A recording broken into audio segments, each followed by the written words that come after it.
सजन रे झूठ मत बोलो, खुदा के पास जाना है। दुनिया बनाने वाले क्या तेरे मन में समा, उड़ उड़ बैठी बजवा दो कन्या, आरे कपड़ा के सब रस ले लिया रे।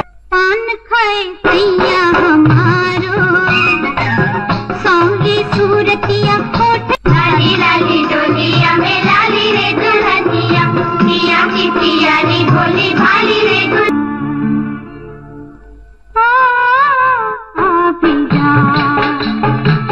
राकत भी रास ना आई, अजी हमारे गए गुलफान।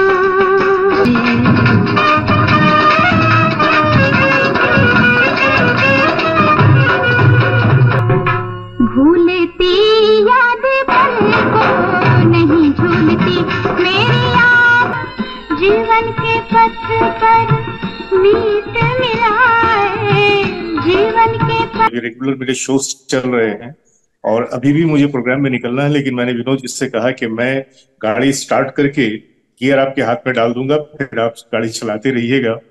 तो सबसे पहले तो मैं आपका स्वागत करता हूं। जो भी लोग आ चुके हैं उनका, दिलीप पाठक जी हैं और हमारे जो सीनियर हजरत थे वो शायद रेणु जी थे, दक्षिणेश्वर जी थे ना, राजीव श्रीवास्तव जी। अच्छा, नमस्कार जी जी। और कौन लोग? मनोज जी अभी अगले 10 मिनट में जुड़ रहे हैं। अभी वो यूएस के टाइमिंग के हिसाब से उनको थोड़ा सा लगा कि कुछ आगे पीछे हो गया, तो उन्होंने घड़ी देखा, वहां पे 5:35 हो रहा है, तो मैंने कहा नहीं आज। मेरी आवाज आप लोग सुन पा रहे हैं या मैं हेडफोन लगाऊं? जी हाँ जी हाँ, आपकी आवाज आ रही है सर, आवाज आ रही है ना? ठीक है। तो अपने दर्शकों को मैं ये बताना चाहूंगा कि जैसा कि आप जानते हैं कि आज हमारा ये इंटरनेशनल वेबिनार होने जा रहा है, और ये जो है ये फणीश्वर नाथ रेणु जी, शैलेंद्र जी, राज कपूर जी और उनकी वो मशहूर फिल्म तीसरी कसम के बारे में आज हम लोग बातें करेंगे। और आज जो हमारे स्पीकर्स होंगे, हमारे गेस्ट होंगे, वो हैं दक्षिणेश्वर प्रसाद भाई ji, film maker Anjani Kumar ji, film writer Sanjeev Srivastava ji and journalist Dilip Kumar Pathak ji. तो इंतजार है कि हमारे वो मेहमान जिन्हें बात करनी है, आपस में हमें डिस्कशन करना है, तो उस तबादला ख्याल के लिए थोड़ा सा इंतजार कि हमारे वो लोग भी आ जाएं, और उसके बाद हम आज के इस प्रोग्राम की प्रॉपर शुरुआत कर देंगे। लेकिन शुरुआत हम ऐसे भी कर सकते हैं कि हम आपस में कुछ बातें कर। जावेद सर, दक्षिणेश्वर सर आ चुके हैं, तो कृपया आप स्टार्ट करते हैं। और आप, मेरी आवाज जा रही है? जी सर। आप जितने भी प्रबुद्ध जन हैं उनको मेरा प्रणाम। नमस्कार सर जी, कैसे हैं आप? बस ठीक हूँ। कोशिश कर रहा था कि इस आभासी दुनिया पे खुद को सेट कर पाऊं प्रेम में। अरे क्या बात है। अरे आप तो सेट हैं, बिल्कुल पूरी तरह से सेट हैं आप। प्रणाम जी, प्रणाम। पूरी तरीके से आप सेट हैं, आप बिल्कुल। ऐसा नहीं लग रहा कि आप पहली बार आ रहे हैं। अरे हम लोग तो वही लोग हैं, गांव में रहने वाले लोग हैं सर।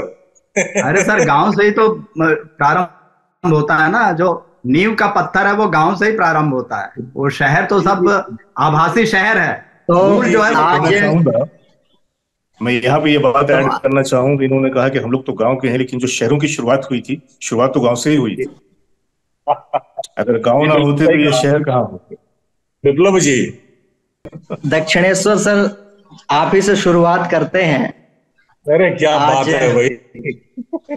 आज महान रेणु जी के सुपुत्र दक्षिणेश्वर सर हमारे साथ जुड़ चुके हैं, तो सबसे पहला सवाल उन्हीं से करते हैं कि एक तो महान रेणु जी का साहित्यकार के रूप में उनका एक जीवन रहा, और उनके साथ जीवन का एक अध्याय जुड़ा, कल्ट क्लासिक फिल्म तीसरी कसम।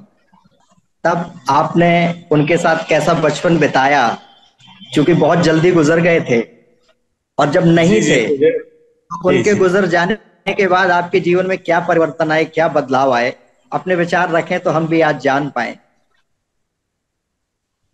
सबसे पहले आपको शुक्रिया कि आपने मुझे वो मौका दिया है और वो पल दिया है कि मैं पुनः अपनी जिंदगी में, अपने अतीत में खुद के अतीत में खुद से झांकना, और ये मेरे लिए एक तरह से खुशी का भी पल है और दुख का भी पल है, दोनों ही समाहित है इसमें।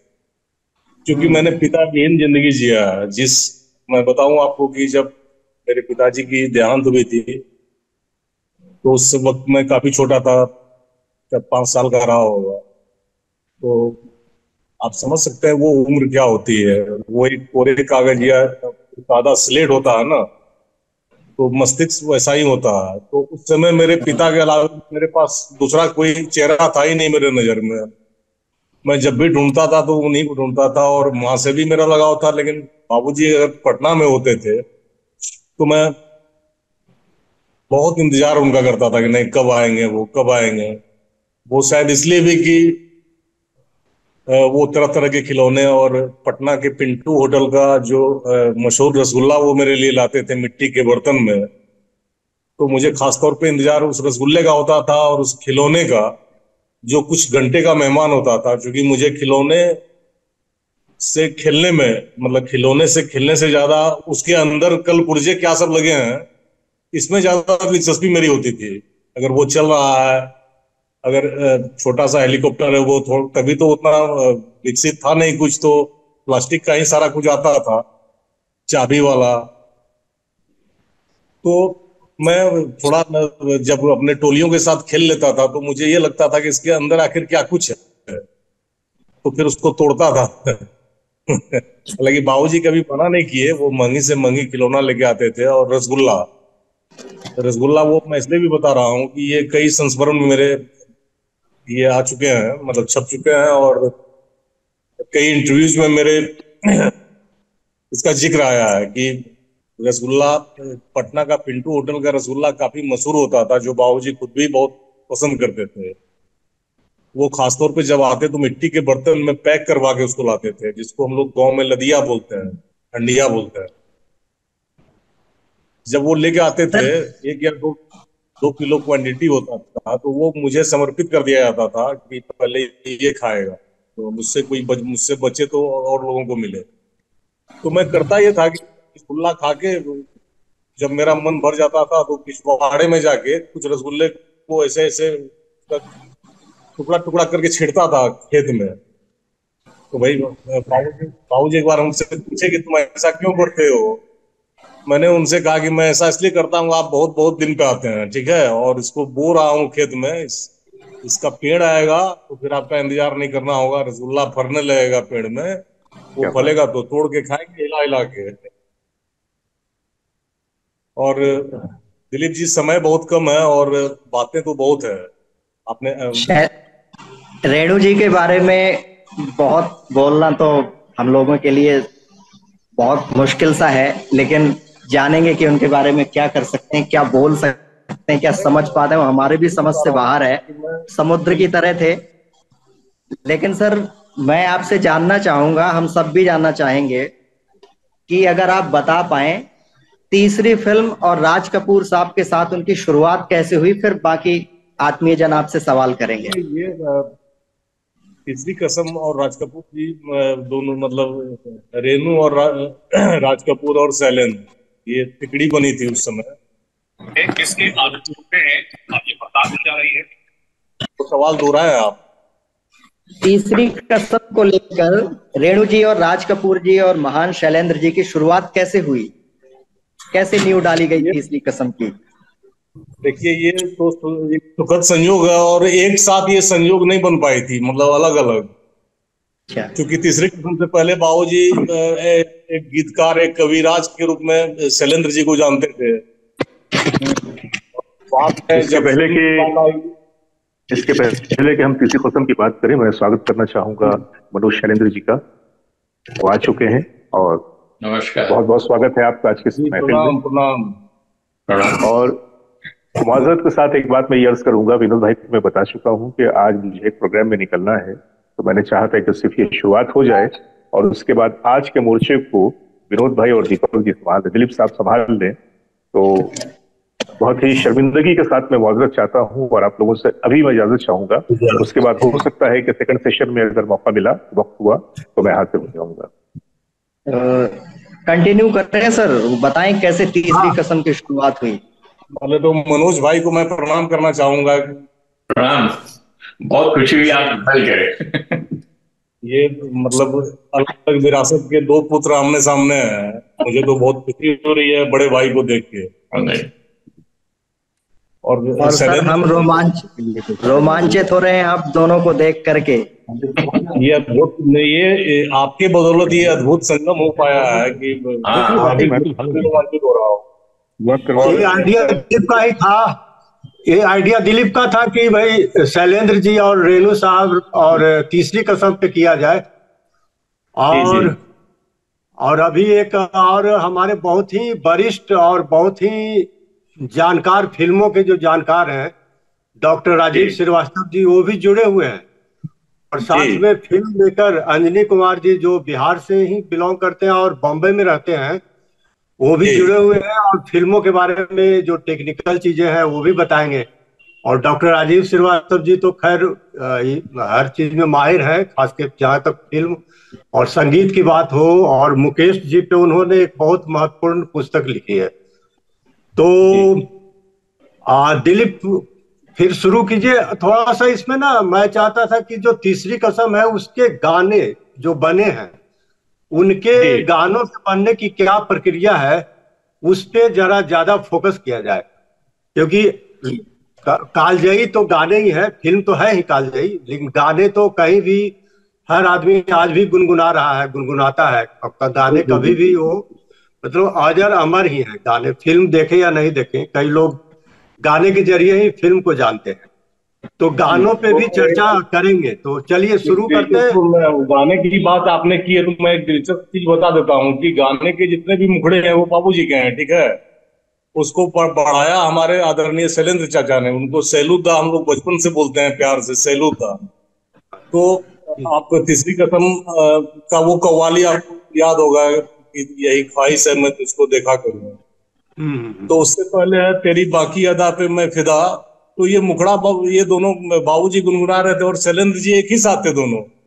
तो ये गुनगुनाते गुनगुनाते इस पे फिर काम शुरू किए दोनों। तो फिर सैलूदा तो सैलूदा थे, विशेषज्ञ थे वो, उनको बढ़ाते देर नहीं लगी, उनको चीजें मुखड़ा मिलता था और वो दोनों ही आदमी अलग नहीं होते थे जब तक फाइनलाइज नहीं हो जाता था, तब तक दोनों एक साथ रहते।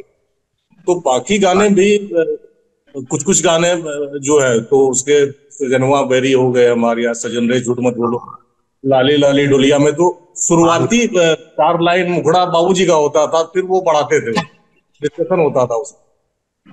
तो ऐसे ऐसे करके गाने बने उसपे और सारे गाने सुपर हिट हुए हैं। गांव की आंचलिकता को बाबूजी आपके लाए और कविराज ने उनको आगे बढ़ाया। वो कविराज ही बोलते थे उनको, उनका संबोधन होता था वो कविराज। शायद राज कपूर जी ने नाम दिया था, राज कपूर जी ने उनको कविराज नाम दिया था शायद, जैसा मेरी जानकारी है। जी बाबू कविराज के ही नाम से उनको बोलते थे। जी कई सारे पत्र हैं, मैं या उन लोगों का स्लिप है। और एक बाबूजी का संस्मरण में पढ़ रहा था तो उसमें था कि बंदनी फिल्म का गाना है, अब के बरस बाबुल भैया को भेजो। तो ये गाना इतना मार्मिक था कि बाबूजी और सैलूदा हमारे, ये लोग घंटों रोते थे, मतलब होता नहीं, 1 घंटा 1.5 घंटा ऐसे रोते थे और गाना बार बार प्ले होता था सैलूदा के रिकॉर्ड उनके घर पे। तो मैं दंग था ये सुन के, और उसी बीच में मन्ना डे साहब आ जाते हैं और इन दोनों को उस हालत में देख के रोते हुए, तो वो चुपचाप निकल जाते हैं कमरे से। अच्छा। बाबूजी कई बार मतलब उनके संस्मरण में ये भी पढ़ता हूँ कि वो तकिया भिगा देते थे रोते रोते इस गाने को सुन के। तो ये गजब था। फेलुदा में तो खैर कहने की बात नहीं है, वो तो गॉड गिफ्टेड था उनमें सब कुछ। ये अलग चीज है कि वो अपने ही फिल्म को वो देख नहीं पाए। ये कसक तो हम लोग के दिल में भी है कि जिसके लिए उनको समय से पहले गुजर जाना पड़ा, उस फिल्म को वो देख नहीं पाया, जीवन पर्दे पे नहीं देख पाया कि क्या कुछ बन के आया। और किसी ने सोचा भी नहीं था तब कि इसको इतने सारे पुरस्कार से नवाजा जाएगा इस फिल्म को। तो ये बात है। और एक करेक्शन करना चाहेंगे, जो जी जी बोलिए, बिल्कुल बोलिए। आपने जो कव्वाली की मेंशन करी है, जो तेरी बाकी अदा पे मैं खुद हूँ फिदा, फिदा, जी जी जी वो जी एक्चुअली वो शंकर शंभू जो कव्वाल थे उनका कॉम्पोजिशन है ये। तो जी जी बाबा ने, हमें नहीं लगता कि वो लिख के दिया था उनको, पर इन दोनों को ही बहुत पसंद आया था ये, और हाँ, इसमें खूब ऑफ कोर्स। थे। जी जी। तो और वो गाना कव्वाली है भी बहुत बहुत प्यारी है, मुझे भी बहुत पसंद है वो। एक्चुअली तो वो काफी लंबी है, फिल्म में तो थोड़ा सा कुछ टुकड़े ही यूज हुए हैं, पर वो बहुत ही खूबसूरत है, सुनने लायक है एक्चुअली। जी जी जी, वो आज भी सुनता हूँ तो रोमांचित हो जाता हूँ सुनने के बाद। और तीसरी कसम मैं जितनी बार भी देखता हूँ तो मुझे एक चीज जो मुझे लगता है कि हर बार मैं कुछ नया पाता हूँ, और ये लगता है अगर पिछली दफा ये चीज छूट गया था, ये शब्द छूट गए थे पिछले बार। तो पता नहीं, अब ये मेरा अपना अनुभव है। राजीव सर, आप कुछ पूछना चाहें तो आप पूछें कुछ। हाँ, देखिए, आप लोगों के बीच में दो हस्तियां हैं, मनोज जी जो हैं, और रेणु जी के सुपुत्र हैं वो हैं। तो लेकिन चूंकि वो खुद ही बता रहे हैं कि नाम वो 5 साल जी के जी थे, जी छोटे थे। तो लेकिन जी मनोज जी का जो अनुभव है, और आप लोगों को संभवतः मैं बता भी दूं, इन्होंने एस डी बर्मन के साथ में अपनी शुरुआत की थी, मेरे ख्याल से वायलिन ना मनोज जी जी? जी हाँ।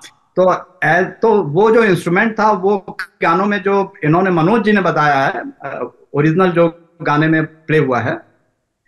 तो और शैलेंद्र जी पे, तीसरी कसम पे, मुकेश जी पे, शंकर जयकिशन पे, एस डी बर्मन पे, और फिल्म का जो माध्यम है, जो विधा है, और उसमें किस किस स्तर पे कैसे कैसे आगे बढ़े, जो उसका एक बिजनेस का जो पॉइंट है वो भी, और टेक्निकल एंगल है वो भी, उसमें आप इनसे जितना पूछना चाहें इनसे बात कीजिए, क्योंकि आज के जो आपके बिल्कुल क्रीम और जो मेन जो आपके इनपुट जो ये देंगे वो कहीं से आपको नहीं मिलेगा। तो मैं चाहूंगा कि अधिक से अधिक हम लोग मनोज जी को सुने, और हमारी जो जिज्ञासा है वो हम फिर उसमें करें। तो मनोज भाई, मेरा ख्याल है कि ये कॉन्सेप्ट कैसे आया तीसरी कसम का, तो यहां से आप प्रारंभ करें और फिर कहानी खुद ब खुद आगे बढ़ेगी।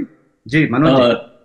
अच्छा राजीव जी, जैसा कि 162 में फिल्म की वो शुरुआत हुई थी, और तब तो हम 9-10 साल के थे, तो हमारा भी ज्ञान लिमिटेड है एज फार एज तीसरी कसम इज कंसर्न, बट जो भी आप बीती है वो हम अपना अनुभव हम आप लोगों के सामने रख सकते हैं।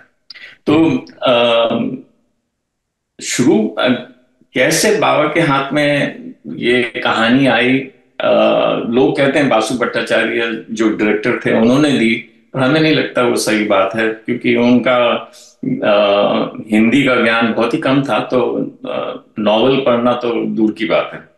तो बाबा ने नॉवल पढ़ी थी और उन्हें बहुत पसंद आई थी, और कहानी बहुत ही ज्यादा पसंद आई थी, और तो उन्होंने ठान लिया कि हम फिल्म बनाएंगे। और तो उन्होंने अपना एक प्रोडक्शन का नाम इमेज मेकर्स रखा और फिल्म लॉन्च करी। अब इसका नॉवल की जो बेस है वो बिहार ईस्टर्न यूपी का है, तो नेचुरली बाबा का कमांड भोजपुरी पे और उस एरिया पे बहुत ही अच्छा था। तो इनफैक्ट पहली भोजपुरी फिल्म में तो बाबा ने ही गाना लिखा था, गंगा मैया की चढ़ाई। तो वहां से शुरू हुआ जो आइडिया। उसके बाद कैसे, जब हम लोगों को क्या था, बच्चे थे, तो कभी रिकॉर्डिंग होती थी गाने की तो चल देते थे साथ में, और कभी शूटिंग होती तो वो उसमें भी चल। हाँ, पर एक बात है कि पहले गाने का मुहूर्त 2 गाने हुए थे फिल्म के पहले रिकॉर्ड। एक तो सजन रे झूठ मत बोलो, और दूसरा था आ भी जा रात ढलने लगी, ये 2 गाने रिकॉर्ड हुए थे, ये जो इनॉग्रेरल सॉन्ग थे। और उसके बाद मतलब ये गाने की रिकॉर्डिंग इतनी लंबी चली, मतलब 2 गाने थे तो सुबह से रात तक रिकॉर्डिंग चल रही थी। और उस दिन बाबा की एक राखी बोली बहन थी, जिसे हम शीला आंटी कहते थे, उनका विवाह उस दिन था। और तो पर बाबा जा नहीं सके क्योंकि 2 गानों की रिकॉर्डिंग सुबह से रात देर तक चली, और तब तक तो वहां पर सब जो विवाह का कार्यक्रम था वो समाप्त हो चुका था। तो उनको तो खैर बहुत बुरा लगा, पर कर भी कह सकते थे। तो ये तो हुई गाने की इनॉग्रेरल सॉन्ग की। दूसरा था शूटिंग। तो अब एक्साइटमेंट तो शूटिंग का नाम से तो होती थी बच्चों को। तो हम लोग 5 भाई बहन थे, तो हम लोग सारे लद के मोहन स्टूडियो में थी अंधेरी में, बॉम्बे के। तो वहां पर गए और फिर देखा कि बहुत कुछ हमें खुद सीखने को मिला। मतलब फिल्म, ये नहीं कहेंगे कि हमारे फिल्म बनाना आ गया, पर जो कुछ बारीकियां जो थी फिल्म बनाने की, वो थोड़ा कुछ समझ में आने लगा कि ये करते क्या है। तो और जैसे कि राज कपूर तो थे, तो बहुत ही गोरे नीली आंखें थी उनकी और काफी खूबसूरत थे। तो अब वो हीरामन के रोल में धोती और बंडी जैसा कुछ पहने हुए थे। तो हम जब शूटिंग हो रही थी तो देखा कि इनको सफेद, बिल्कुल सफेद धोती और जो कुर्ता कह लो, तो वो बिल्कुल सफेद तो था नहीं, मटमैला था। तो हमें बाद में पता चला कि उनके कपड़े मतलब रंगे जाते थे चाय की पत्ती के पानी में, टू गिव दैट थोड़ा मटमैला इफेक्ट देने के लिए। तो that was something that was an experience to see. दूसरी बात, जो सिनेमाटोग्राफर थे फिल्म के तीसरी कसम के, उनका नाम था सुब्रतो मित्रा। ये जो महान निर्देशक बंगाल के हैं, नाम निकल रहा है ध्यान से, तो उनके लिए वो सिनेमाटोग्राफी करा करते थे। तो बाबा ने उनको लिया और सब्जेक्ट उनको, बाबा को जो उन्होंने अपने जो कंसीव किया था कि मतलब ऑब्वियसली जब हम किताब पढ़ते हैं तो हम उसमें ढल जाते हैं, और उसमें जो लेखक जो वातावरण क्रिएट करना चाह रहा है उसमें हम बिल्कुल ढल जाते हैं, और तभी हमारे को नॉवेल में या किसी चीज में मजा लुत्फ आएगा। उस सेकंड के लिए ये कुछ देर में मीटिंग हो जाएगी, तो दूसरा जो लिंक भेजा है ना वो उसमें तो आप कंटिन्यू कर लीजिएगा। दूसरा लिंक जो भेजा है उसमें जुड़ना है। हाँ, तो अभी तो है 10 मिनट अभी चल रहा है, अभी जब तक चलेगा चलेगा। हाँ, जैसे ही खत्म हो तो ठीक है, वो ठीक है। हाँ मनोज भाई, तो पता नहीं हम कहाँ थे। हाँ, तो वो जो फोटोग्राफर जो उनके थे, यूपी थे। हाँ, तो जो उनको बाबा के ध्यान में बहुत क्लियर कट पिक्चर थी कि क्या हमें करना क्या है इसमें और कैसे बनाएंगे, और कोई उनको इन्फ्लुएंस नहीं कर सकता था to detract him from that. और कहानी तो बहुत अच्छी थी। और इन ऑर्डर टू, और रेनू अंकल आया करते थे बॉम्बे, और कई महीने से ज्यादा रह भी जाते थे। हम लोग, हमारा दूसरा घर था, उसी अपार्टमेंट में उनको ठहराते थे, उनकी देखभाल करते थे। और तो तभी एज ए चाइल्ड उनको देखने को और समझने को थोड़ा कुछ मिला ना। मतलब ऐसा इतना भी इंटरेस्ट नहीं था, हमें नहीं मालूम था ये कितने बड़े लेखक हैं, पर घर में इतने लोग आते थे तब तक तो ये as a child it was difficult to say कि हमें ये कौन है ये। हाँ, फिल्म स्टार तो यस, कि जैसे राज कपूर है, यू नो ऑलरेडी कि ये इज अ फेमस पर्सनालिटी। पर छोटे छोटे और भी म्यूजिक डायरेक्टर्स, एक्टर्स जो आते थे घर में, और राइटर्स, तब हमें कुछ ज्ञान नहीं था मतलब। पर अब जाके हम जब सोचते हैं कि मतलब ये कितने बड़ी बड़ी हस्तियां थी जो हमारे घर में आया करते थे और बाबा से मिलते थे और उनका परिचय था पिताजी के साथ। तो और रेणु अंकल को तभी हम लोग ने और हम उनकी उनके बारे में हम ये हमारा जो इम्प्रेशन है वो हम बताते हैं। बहुत ही सॉफ्ट स्पोकन थे और बाबा से काफी लगाव था उनका, there was no doubt about it. और हरदम सफेद कुर्ता और धोती पहना करते थे शायद, और उनके कंधे तक के जो बाल थे घुंघराले, और उनका चश्मा उसमें थोड़ा सा ब्लू टिंज था। तो हमें याद है एज अ चाइल्ड।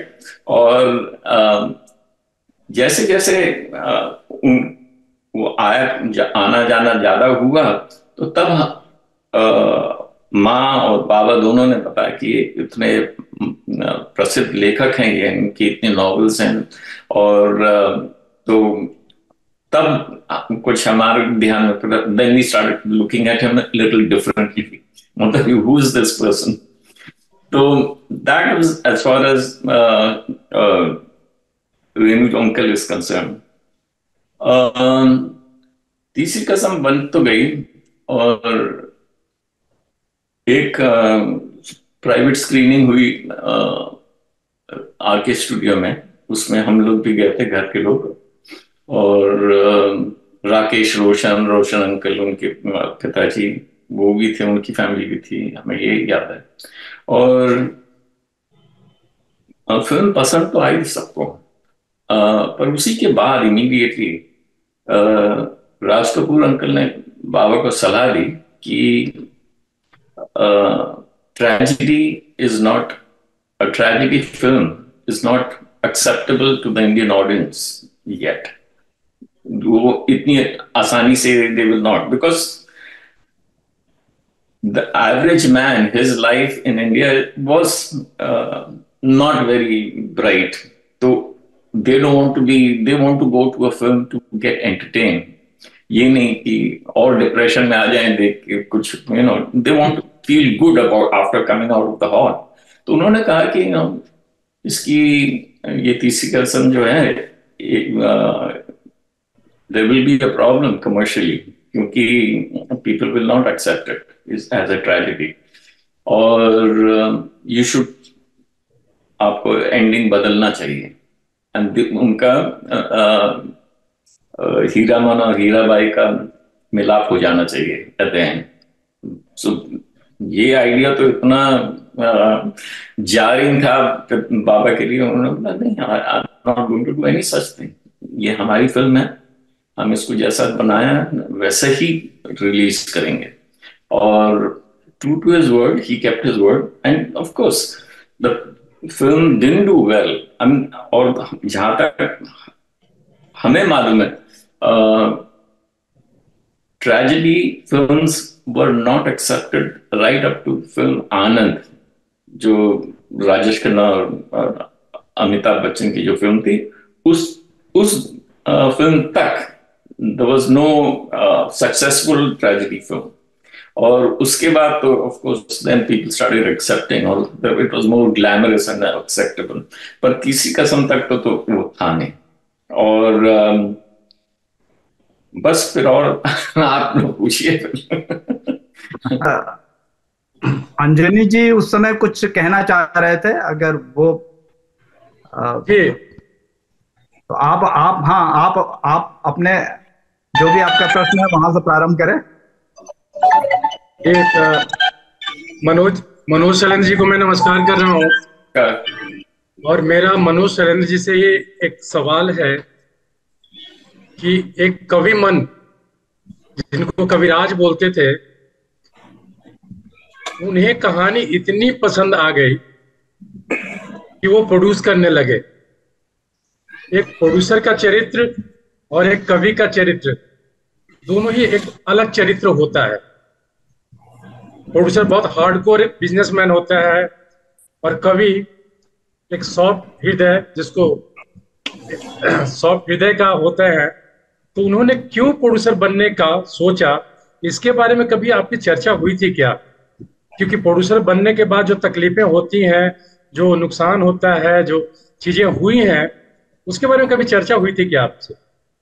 नहीं, जो इम्प्रेशन दिया जाता है प्रेस में कि बहुत तकलीफ हुई, हाँ हुई तकलीफ, और उसकी वजह भी काफी थी। राज कपूर जी बिजी थे अपने फिल्म संगम बनाने में, फिर उसके बाद और उनकी दूसरी कमिटमेंट्स भी थी, डेट्स थोड़ी मुश्किल से मिलती। फिर भी फिल्म डिले होने की वजह से प्रॉब्लम्स आई, क्योंकि बाबा ये नहीं चाहते थे कि फिल्म थम जाए, रुक जाए और इट शुड बी कैंड। तो वो बिल्कुल वो विचार उनको बहुत खटकता था। तो उन्होंने अपने, नॉर्मली तो प्रोड्यूसर डिस्ट्रीब्यूटर से पैसा लगवाते हैं, कुछ अपना थोड़ा सा लगा देते हैं, पर बाकी तो डिस्ट्रीब्यूटर ही लगाते हैं। तो इन तीसरी कजम्स केस बाबा ने अपना पैसा खुद लगाया, so that the film continues to be made. तो उसका, हाँ, वो बिजनेस सेंस में be not a good commercial decision, but because Baba was conscious about his prestige और नेम, और ये वो नहीं चाहते थे कि शैलेंद्र की फिल्म डब्बे में आएगी, नहीं बनेगी। तो that was one of the motivating factors कि उन्होंने अपने तरफ से पैसे लगाए। ये कहना कि, और कई लेखक और जर्नलिस्ट वगैरह ये लिखते हैं कि because of financial loss Shailendra ji उसका सदमा झेल नहीं सके और उसी की वजह से उनकी डेथ हो गई, which is not true at all.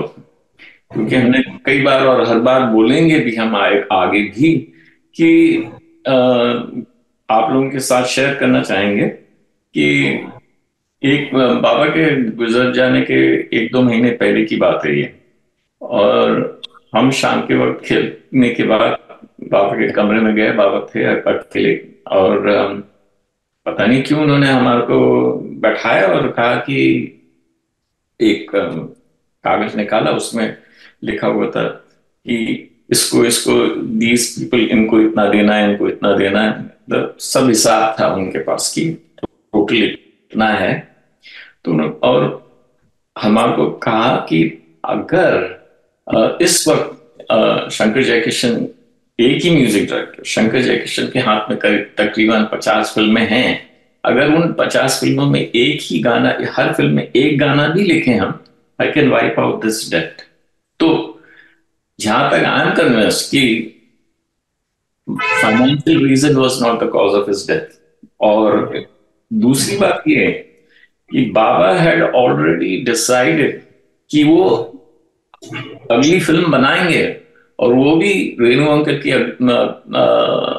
किताब थी या नॉवल थी, शायद डॉक्टर साहब या ऐसे कुछ नाम था, एंड और उन्होंने डॉक्टर बाबू, हाँ डॉक्टर बाबू, ओके। तो वो उस नॉवल को लेके और बात कुछ भी थी रेणु अंकल के साथ, जहां तक हमारे को पता है कि इस नॉवल पे भी अगली फिल्म बनेगी, और उन्होंने मेंटली डिसाइड कर लिया था कि इस फिल्म के मेन हीरो धर्मेंद्र होंगे। तो ये जो आपने प्रश्न किया कि कमर्शियल और ये, that was not an issue because financially. हाँ हेलो, मेरी क्वेरी थी क्या ट्रिगर पॉइंट था उस कहानी कहानी अगर म्यूट कर दें बाकी लोग तो अच्छा रहेगा। नहीं, मेरा ये था सर कि क्या ट्रिगर पॉइंट था जो शैलेंद्र जी को लगा कि नहीं ये फिल्म प्रोड्यूस करनी चाहिए मुझे, उस कहानी का क्या ट्रिगर पॉइंट था, कहां से वो इतना एक लिरिक्स राइटर के लिए प्रोड्यूस करना उस कहानी की मारे गए गुलफाम, जो कि तीसरी कसम की जो कहानी का नाम है वो है मारे गए गुलफाम, जब उन्होंने पढ़ा होगा तो इतना बड़ा डिसीजन एक लिरिक्स राइटर के लिए कि मुझे ये फिल्म प्रोड्यूस करनी है, ये कौन सा ट्रिगर पॉइंट था सर, ये मैं जानना चाहता हूँ। ये तो हम आई कांट आंसर, क्योंकि हमने कभी डिस्कस किया नहीं था बाबा के साथ, पर कहानी बहुत ही पसंद आई थी बाबा को, और वो चाहते थे कि he wants to present something to the audience which is like a, कहते हैं कि ना गीतकार तो थे ही वो, तो उन तीसरी कसम की टैगलाइन थी लव लिरिक ऑन सेलुलॉइड। तो basically he was recreating a film और lyric in the form of a film, तो दैट वाज हिज इंटेंशन। और ये हम पक्की तरह से बता नहीं सकते what was the trigger point really, पर हाँ ये कहानी बेहद पसंद आई थी और उन्होंने सोचा था कि इसकी अच्छी फिल्म बन सकती है, और शायद दूसरे प्रोड्यूसर उस वक्त के they may have not been impressed or it may not be their kind of subject because it is not a commercial typical commercial subject. हाँ जी। अच्छा, हाँ नहीं ये ठीक है। अच्छा दूसरा मनोज भाई, मैं बात को आगे बढ़ा रहा हूँ। विनोद जी ठीक है ना, अगर आपके मन में भी कुछ प्रश्न है या विनोद जी आपके मन में तो आप पूछिए, और हमारे दक्षिणेश्वर जी के मन में भी कुछ नई चीजें आ रही हो तो वो बीच में बोलें कि भाई क्या कह सकते हैं। लेकिन एक बात मनोज भाई है कि जी आप पूछिए। मैं एक बात पूछना चाहता हूँ आदरणीय मनोज भाई साहब से कि तीसरी कसम तब बनी थी 60 के दशक में, और आज मील का पत्थर वो फिल्म माना जाता है, तो क्या हम लोग दोबारा उस पर काम कर सकते हैं? मेरे पास कई ऑफर है। ये तो हम आपको थोड़ा मुश्किल लगता है कि हम परमिशन देंगे, क्योंकि ये बाबा के बहुत दिल के करीब की चीज थी। तो और कौन कैसा बनाएगा, एक आज के जमाने में मीडियम जो है फिल्म का मीडियम वो कलर है, और हमें बिल्कुल क्लियरली याद है जब एक किसी से बात कर रहे थे बाबा और हम भी थे उस वक्त, तो बाबा ने बोला था, उन्होंने कहा था कि अभी तो कलर का जमाना आ गया फिल्म में, तो आप ब्लैक एंड व्हाइट में क्यों बना रहे हैं? तो बाबा ने बोला कि ये सब्जेक्ट ऐसा है कि इसको कलर में नहीं पोर्ट्रे कर सकते हैं, इसको ब्लैक एंड व्हाइट में ही इसका अंदाज उभर, इसकी खूबियां निकल के आएंगी। और हम नहीं चाहते कि हम कलर, हालांकि चॉइस तो थी और कि कलर में बना सकते थे, पर उन्होंने उसको एंटरटेन नहीं किया। और आज अगर फिल्म बनेगी वो कलर में ही बनेगी, पर उसका जो रस्टिक चार्म है I don't think that can be captured. जी जी। अच्छा मनोज भाई, एक प्रश्न ये है कि उस समय ये ट्रेंड क्या कि म्यूजिक अगर शंकर जयकिशन का है तो सिर्फ म्यूजिक डायरेक्टर में शंकर जयकिशन ही होते थे कि जिनके नाम से फिल्म बिकती थी, या कोई भी प्रोड्यूसर है या कोई भी डिस्ट्रीब्यूटर है या कोई भी फाइनेंसर है वो पैसा लगाने के लिए एकदम से तैयार हो जाता था अगर उसे ये मालूम होता था कि भाई शंकर जयकिशन का म्यूजिक है जी। तो शंकर जयकिशन का म्यूजिक चूंकि तीसरी कसम में था, तो क्या इसका भी बहुत बड़ा प्लस पॉइंट एक मिला होगा जब जो नहीं, प्लस पॉइंट तो था। I mean star cast Raj Kapoor, Waheeda Rehman और शंकर जयकिशन जी जी और सुब्रतो मित्र जो सिनेमेटोग्राफर थे, और all these were selling points already. Distributors के इन्वेस्टमेंट की तरफ से वो नहीं था, पर द प्रॉब्लम वाज कि राइट डिस्ट्रीब्यूटर्स कि उसमें अलग अलग तरह के लोग हैं, और कुछ डिस्ट्रीब्यूटर बहुत ही तेज थे और जैसा कि आप लोगों को पता ही है कि बाबा वाज नॉट अ बिजनेसमैन, तो may be he was not good enough to negotiate well with these distributors who were like sharks. तो एक प्रॉब्लम दिल्ली की जो रिलीज हुई थी फिल्म, वहां का हमें याद है कि वहां का जो डिस्ट्रीब्यूटर था उसके साथ मेजर प्रॉब्लम्स थे, और इन्वेस्टमेंट में और पैसा रिलीज करने में। तो सो मच सो कि जब दिल्ली में फिल्म रिलीज हुई तो बाबा जा नहीं सके थे, क्योंकि उसमें डिस्ट्रीब्यूटर ने कुछ आई थिंक लॉसूट या कुछ फाइल किया था अगेंस्ट, तो Baba could not see the release of his film in Delhi. और जब तक बॉम्बे का रिलीज का टाइम आया तब तक तो बाबा गुजर चुके। तो that was the whole tragedy. अच्छा। और लक्ष्मेश्वर जी, आपके तरफ से कोई और प्रश्न क्या? मैं चाहूंगा कि दिलीप जी को मैंने एक बहुत प्यारी तस्वीर, बाबा और दोनों ही बाबा की तस्वीर भेजी है, बहुत बड़ी प्यारी तस्वीर है। मैं चाहूंगा स्क्रीन पे शेयर करें एक बार वो, ताकि सभी लोग देख सकें। हाँ जी जी, बिल्कुल बिल्कुल दिखाएं वो तस्वीर, अगर वो शेयर कर सकते हैं। विनोद सर को मैंने भेजा है, वही एडमिन है तो वही सेट कर पाएंगे, कृपया दिखाएं सर वो तस्वीर। हाँ विनोद जी, आप शेयर कर सकते हैं स्क्रीन? नोट करता हूँ, वो दिखाइए, अगर बिल्कुल रेयर होंगे तो हम लोग देखेंगे। हालांकि उनकी कुछ तस्वीरें हैं जो मेरे पास भी हैं, लेकिन अब ये कौन सी तस्वीर है देख लूं। मैंने सहेज के रखा है इन तस्वीरों को, और ब्लैक व्हाइट में भी है, रंगीन में भी है। अच्छा। मतलब वो रंगीन या उसी समय मैसेज कर दूंगा मैं। ये कुछ मुझे उतना, ये कैसे हो सकता है? शेयर करें क्या करें? घर में किसी को बोलिए। आ गया। देखिए ये तस्वीर, हाँ ये तो बहुत ही अच्छी तस्वीर है। और एक ब्लैक एंड व्हाइट में रेनू अंकल की फोटोग्राफ है, बहुत ही, वो भी एक पोर्ट्रेट है, मतलब आप पता नहीं आपके पास है कि नहीं, पर हमारे पास नहीं है। अगर किसी के पास हो तो जरूर भेजें हमें, और जो भी फोटोग्राफ्स हैं please share it with me. Rajiv ji आप भी। बिल्कुल बिल्कुल बिल्कुल, मैं वो होनी चाहिए बिल्कुल, वो करता हूँ। अच्छा, अब थोड़ा सा हम बात को कुछ एक और इसमें जो शोध का विषय हो सकता है उसकी तरफ ले जाते हैं। मेरा एक अपना स्टेटमेंट है जो मैंने पिछले जो हमने फिल्म म्यूजिक की हिस्ट्री लिखी है 7 सुरों का मेला, उसमें भी मैंने ये बात उठाई है। देखिए, आमतौर पे जो आर्ट फिल्में जो हिंदुस्तान में जब इसका प्रारंभ हुआ और सत्यजीत रे वगैरह फिर आगे, तो एक पूरा एक उसकी श्रृंखला चलती है।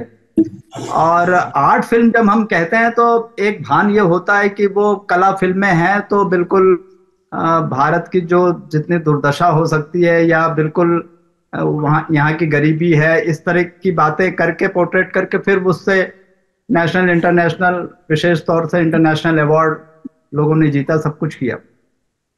लेकिन पहली दफे आपको ये समझ में आएगा कि राज कपूर की जागते रहो वो अपने आप में एक आर्ट फिल्म है। आप जब वहां से आप आगे बढ़ते हैं तो सीधे छलांग लगाते हैं, तो फिर वो तीसरी कसम पे आप रुकते हैं, जो मेरा अपना विश्लेषण था उसकी मैं बात कर रहा हूं।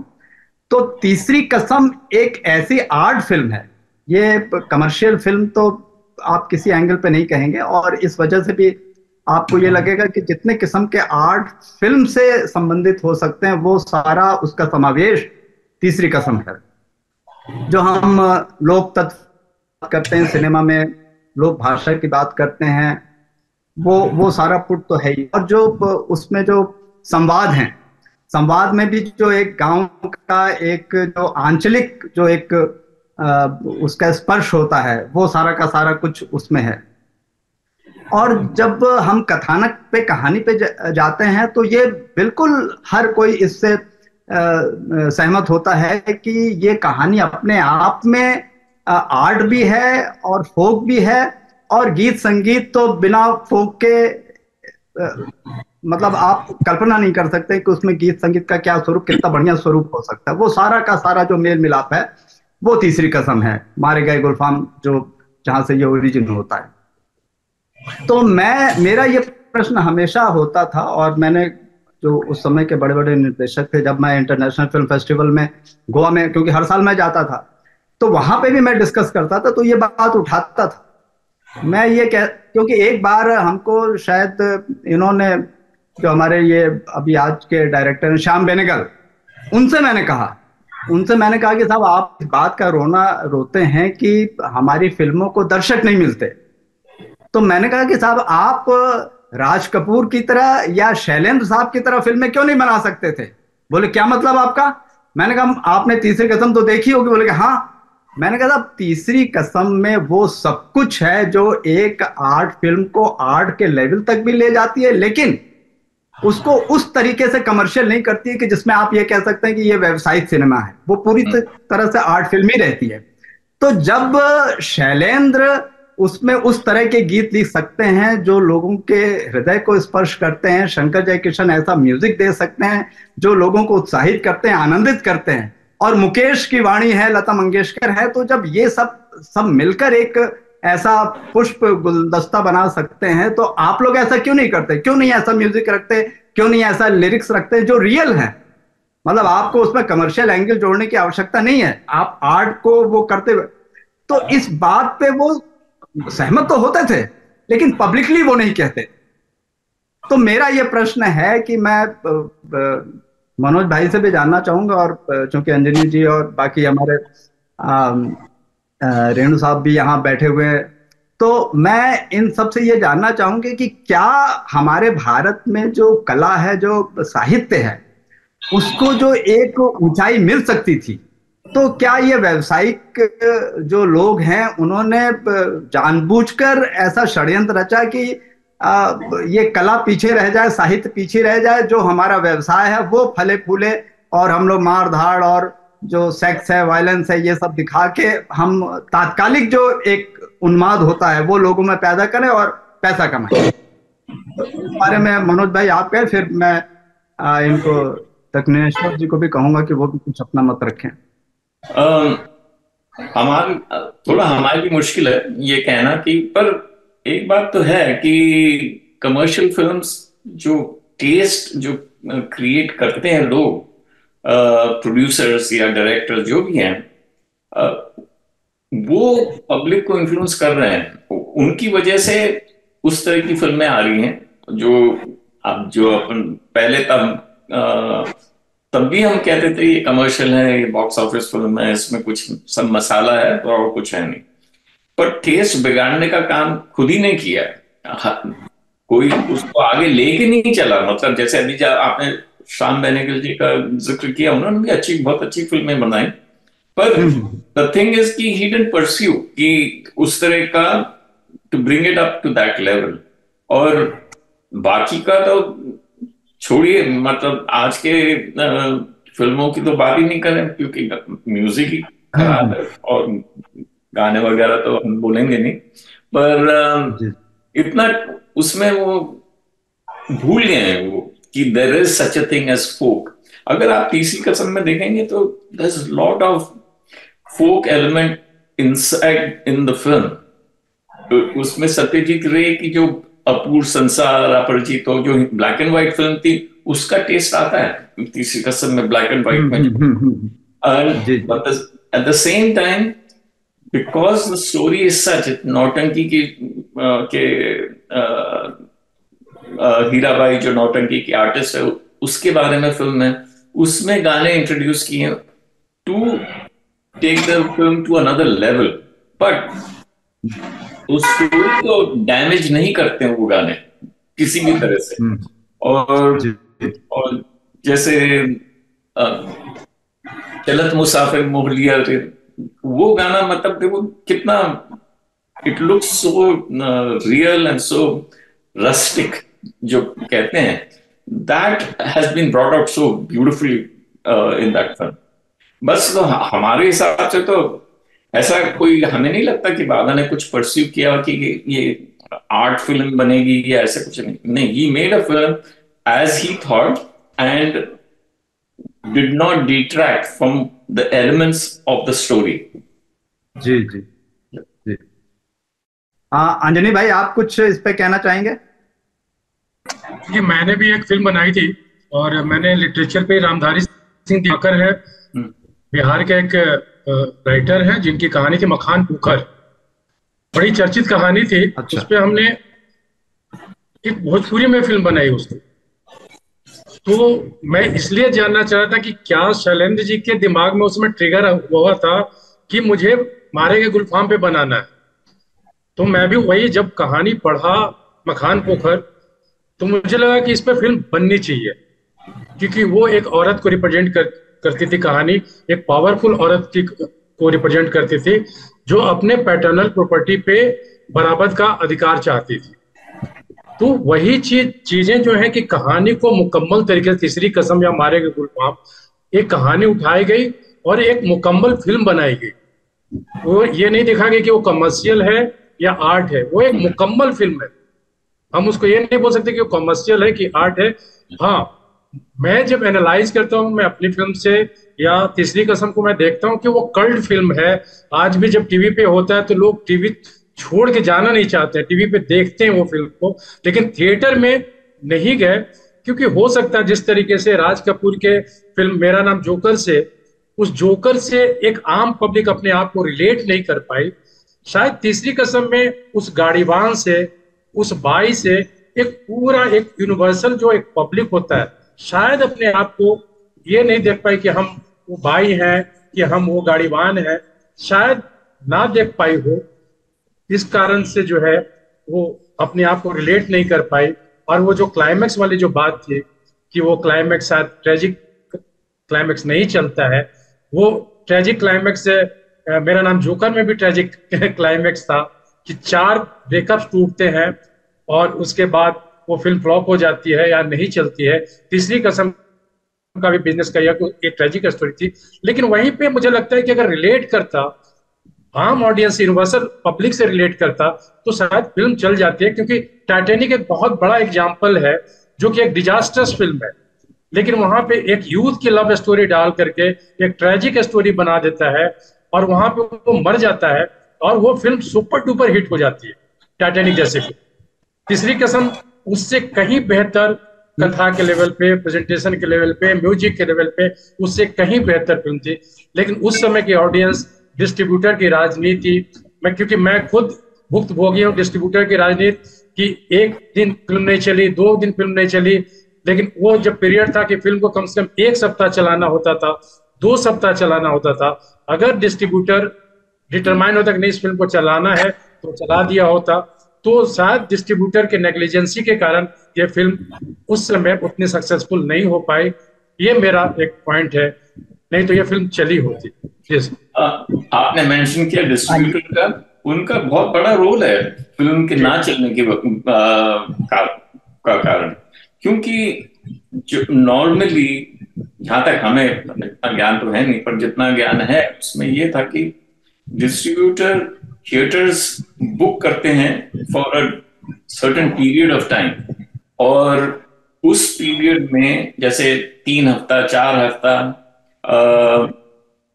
10, 15, 20 जो भी नंबर ऑफ थिएटर्स वो बुक करते हैं, तो उसमें फिल्म के रेवेन्यू आ जाती है. पर तीसरी कसम के केस में it was very limited release. Theatres कम थे और number of weeks book were also few. खासकर this was very apparent in Bombay, जो जहां हमें लगता है अप्सरा थिएटर में रिलीज हुई थी, पर it was limited only for number 3 weeks या 2. नेचुरली लोगों का interest, because word of mouth भी मेक्स अ डिफरेंस. और ये जरूरी नहीं है कि the film is the driving force. Yes, with top star cast and top music directors, everything being very good, yet was not pushed to the extent it required. ये जहां तक for its not being successful, आज जब film release होती theatres में भी अगर दिखाते हैं तो people go and see it. I mean it's not empty halls, people are willing to see the film. तो हमारे हिसाब से तो I think it was lack of interest और by the distributors which were a major factor in non success of the film, commercial success. Sir मैं बोलना चाहूंगा, Anjali sir शायद सहमति देंगे। मुझे लगता है कि कला फिल्में अभी बनाई जा सकती हैं, उनका एक दर्शक वर्ग भी है, लिखी भी जा सकती हैं, लेकिन व्यवसायिक जो व्यापार है वो फिल्में बनाने के बीच में खड़ा है कि फिल्में बन तो जाएंगी लेकिन इसको बेचा कैसे जाए। अभी भी कला फिल्में बनाई जा सकती हैं, लेकिन जैसे कबीराज ने बनाई, उन्होंने तो अपनी जिंदगी लगा दी, लेकिन उस फिल्म से उन्हें क्या मिला? हम तो आज बता रहे हैं कि बहुत महान फिल्म थी, ये आज की बात है, लेकिन उस दौर में हमारे लिए कितनी बड़ी क्षति थी कि उस फिल्म ने उनको क्या दिया। ये तो आज विरासत है। लेकिन जब कोई निर्देशक कोई फिल्म बनाने की सोचता है तो उसकी अपनी एक व्यापार है, तो वो इसीलिए फिल्म बनाता है कि अगर ये फिल्म चलेगी तभी अगली फिल्म आएगी ना। तो शायद इस पर अंजलि सर ज्यादा बता पाएंगे। एक पॉइंट बोलना चाहेंगे कि अगर ये होता, अगर कि कमर्शियल की बाबा अगर चाहते कि इतना उन्होंने इस एम से बनाई थी फिल्म की ये फिल्म चलेगी, उसका पैसा आएगा तो हम अगली फिल्म बनाएंगे, वो कॉन्सेप्ट तो था ही नहीं बाबा के दिमाग में, क्योंकि financially he was a lyricist first, और that he was commanding at that period of time. He was among the top lyricists at that time, along with Sahir Saab and Baba. I think they were the two top lyricists. तो उनको तो I don't think financially कुछ ऐसा डर था या risk उनको, he was fearful, क्योंकि अगर वो ऐसा होता कि हम आपको अगर तीसरी कसम नहीं चलती और पैसा नहीं आता तो हम अगली फिल्म नहीं बनाएंगे, पर वो ऐसा था ही नहीं। उन्होंने ऑलरेडी डिसाइड कर लिया था कि हम अगली फिल्म बनाएंगे और वही रेणु अंकल की नॉवल की डॉक्टर बाबू। हाँ।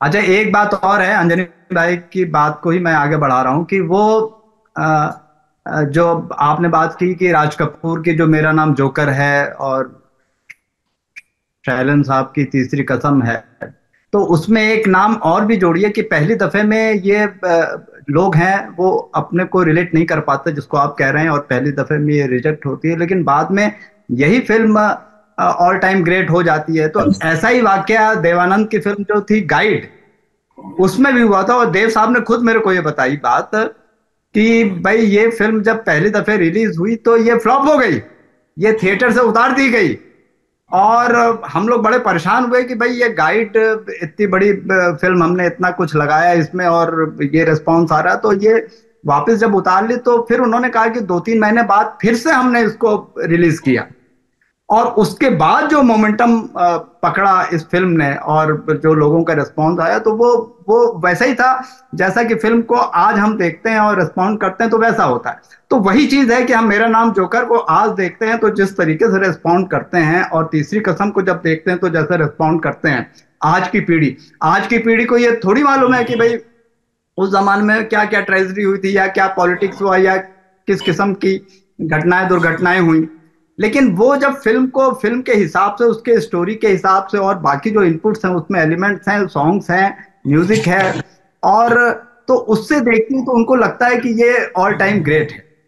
तो ये जो प्रश्न अभी इन्होंने पूछा कि साहब उनको क्या मिला, शैलन साहब को क्या मिला, तो शैलन साहब को जो मिल गया वो तो किसी को नहीं मिला। ये कालजयी जो रचना है, ये हिंदी सिनेमा के लिए, साहित्य के लिए, और जो फिल्म निर्माता या जो इस तरह के, जैसे अंजनी जी ने कहा कि भाई मैंने भी हिम्मत की और ये भोजपुरी में फिल्म बनाई, तो ऐसे तमाम लोगों को वो प्रेरणा देती है आज भी कि जिनके पास कुछ नहीं है लेकिन फिर भी वो कहानी पढ़ के उनके दिमाग में ये बात आ जाती है कि भाई हमें ये फिल्म बनानी चाहिए, और वो बनाते हैं, आगे बढ़ते हैं। लेकिन जो डिस्ट्रीब्यूटर के रोल की बात होती है, या वो जब थिएटर उनके हाथ में ये सारी चीजें थी, तो ये पार्टी पॉलिटिक्स तो तब तो था ही, वो आज भी है। आज भी आप फिल्म रिलीज कराने जाए तो आपको कई जगह पे समझौता करना पड़ता है, और कई जगह पे आपको मालूम है, जैसे शैलेन साहब को मालूम था कि मैं ये पैसा इसको इतना पेमेंट कर रहा हूं तो ये डबल ट्रिपल मांग रहा है। वो मन में जानते थे कि ये दुगुना तिगुना मांग रहा है, लेकिन फिर भी वो मुस्कुराते हुए वो कहते थे कि भाई काम होना चाहिए, वो आगे बढ़ते थे। तो इस तरह की बातें हैं, लेकिन इससे हम लोग या जो नई पीढ़ी आ रही है वो अपने मिशन को आगे नहीं बढ़ाएगी, या वो सपने देखना छोड़ देगी, ऐसा नहीं होगा। सपने लोग फिर भी देखेंगे, और उसमें से कुछ ऐसे होंगे जो उस सपने को शैलेन साहब की तरह साकार करने का जो एक हौसला होता है वो भी लोग रखेंगे। तो ये हमारी नई पीढ़ी को मिला है। और बाकी मैं मनोज जी को और भी पूछना चाहूंगा कि जब उनका निधन हो गया, जो कि फिल्म से उसका कोई मतलब नहीं था, और न ही क्योंकि फिल्म फ्लॉप हो गई या नहीं चली ये सदमा लगा, ऐसा कुछ नहीं था, लेकिन फिर भी जो उसके बाद के जो घटनाक्रम हुए, तो कौन कौन से लोग आपके साथ खड़े हुए, या जिन पे आपको विश्वास था, उन लोगों से आपको नाउम्मीदी हुई, तो वो उसके बारे में अगर कुछ बोले तो वो एक नई बात होगी हमारे सभी लोगों के लिए। जब पिताजी गुजरे तब तो आई मस्ट हैव बीन 15 साढ़े 15 साल की उम्र होगी, और सब वी सारे भाई बहन we were all minors. Mother was not commercial, had no knowledge of business, so पिताजी के गुजर जाने के दूसरे दिन से ही अटैक शुरू हो गया कि फ्रॉम द क्रेडिटर्स की, तो अलग अलग कोर्ट नोटिस लेके आए। तो it is my mother with her strong personality and will power, she stood by us, I mean, and fought all this. The person who जो हम कहेंगे और उनके आभारी हैं हरदम, वो है मुकेश शंकर। उन्होंने सारा तीसरी कसम का जो जिम्मा था और क्रेडिटर्स का था वो अपने हाथ पे ले लिया। I mean he took control of it. और Mukesh ji and he was the guiding power for our family, my mother. क्योंकि मुकेश अंकल के घर हम लोग जाते थे अक्सर, मदर उनसे कंसल्ट करती थी कि क्या नेक्स्ट स्टेप, क्या होना चाहिए, क्या नहीं होना चाहिए, और he was always willing to give his time, और अपना सही गाइडेंस देने में उन्होंने बहुत। एक्चुअली जो घर था हमारा बॉम्बे में, वो गिरवी रखा हुआ था, और वो मुकेश अंकल ने अपने हाथ में ले लिया, सो दैट कोई और क्रेडिटर्स उसके ऊपर अटैक ना करें। तो उस तरह से उन्होंने घर हमारा बचाया। और जब सब सेटल हो गया क्रेडिटर्स को, तो उन्होंने एक पैसा मांगे बिना घर हमारे नाम वापस कर दिया। आई मीन, उससे बढ़कर और कौन हो सकता है? I mean, for us he is I would say मतलब true brother of my father. अपनी तरफ से पूरी कोशिश करी कि हम सब हालांकि other people also help, most of the people just चले गए सब। I mean, Raj Kapoor was busy in his own affairs, तो मतलब in his production affairs, that's what I'm saying. तो और after all, filmmaking is a business, or producer is going to look for ways to make money. He's not interested in मतलब या emotional तो हो सकते हैं, but cannot mix both commercial and emotion. दोनों it's not easy to balance. तो उस वजह से I don't blame him also, and I don't blame others also कि it is commercially you have to accept it कि ये ऐसा होता है। और after all जो producers film बना रहे हैं, they are making it to make money, not to produce art films for people to watch. The bottom line is paisa, to earn some money out of the film that they're making. तो जैसा आपने पूछा कि कुछ लोग गिनती के थे जो हम लोगों के साथ रहे, कुछ फैमिली, मतलब I can count them on my finger tips कि इतने लोग थे जिन्होंने हमें पोस्ट पिताजी की गुजर जाने के बाद जिन्होंने हमें हेल्प करी या हमारे साथ खड़े रहे टू गाइड, एंड उनमें मुकेश अंकल का नाम इज नंबर 1। अच्छा मनोज भाई, ये बताइए कि एस.डी. बर्मन साहब के साथ जब आप जुड़े तो टाइम खत्म होने वाला है, तो क्या हम इसमें एक और लिंक बनाएं क्या? अगर जरूरी हो तो फिर एक और लिंक अभी भेजता हूँ व्हाट्सएप पे, या फिर 2 मिनट 3 मिनट 5 ऐसा करेंगे कि आप नहीं ऐसा करते हैं कि इस पे फिर हम लोग एक दूसरा समय लेके फिर हम 1 महीने बाद फिर इस पे करेंगे, क्योंकि ये शैलेंद्र साहब का जो विषय है ये इतना विशाल है कि चर्चा तो खत्म नहीं होगी। तो वो हम मनोज भाई का समय लेके और बाकी लोगों का समय का ध्यान रख के हम लोग एक बार फिर से मिलते हैं, 1 महीने का हम वो रखें, और फिर उसके बाद कुछ बड़ा हम दिल्ली में करते हैं और मनोज भाई को उनकी सहूलियत के हिसाब से दिल्ली में इनवाइट करते हैं कि दिल्ली आए, तो वो हम लोग डिस्कस कर लेंगे आपस में।